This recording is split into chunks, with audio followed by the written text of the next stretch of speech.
শুধু স্বর্ণদী দিবস একটা কথা, আজকে এখানে নরেন্দ্র মোদী বলছিল, আপনাদের প্রিয় বিধায়িকা, আমারও কাছের মানুষ, আমার ভালোবাসার মানুষ, যে বাবরি মসজিদ যেটা ভেঙেছে শুধু দুঃখ স্থানার হয় না, আমাদের প্রত্যেকের হয়েছে, যারা আমরা হিন্দু তাদের হয়েছে।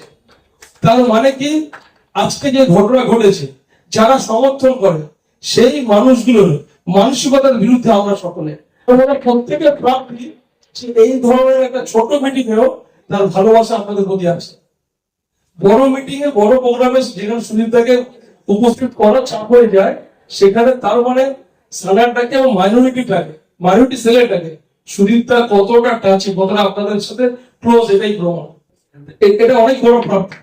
আমরা প্রত্যেকে চাই আমাদের উত্তরের উত্তর, আমরা বলে থাকি উত্তরের আমাদের অভিভাবক, ইনি সুস্থ থাকুক, ভালো থাকুক। ইনি ভালো থাকলে যুব, ছাত্র, মাইনরিটি, মহিলা সবাই ভালো থাকবে, উত্তর ভালো থাকবে। আমরা এটা পেছনে কথা বলছিলাম, আমরা একটা প্ল্যানিং করলাম, যদি আইনটিভিস আছে আমাদের সাথে, সবটা আছে আমাদের সবটা দাদা, আর আমরা একটা ব্যানার, আমরা সেন্ট্রালি একটা ব্যানার করতে যাচ্ছি, দাদা যদি অনুমতি দেয়। একটাই ব্যানার হবে, সেখানে তৃণমূল কংগ্রেস, তৃণমূল মাইনরিটি সেল, যুব কংগ্রেস, ছাত্র পরিষদ, এই ব্যানার করে 3টে ছবি হবে, দাদা, দিদি এবং আমাদের দাদা সুদীপ বন্দ্যোপাধ্যায়।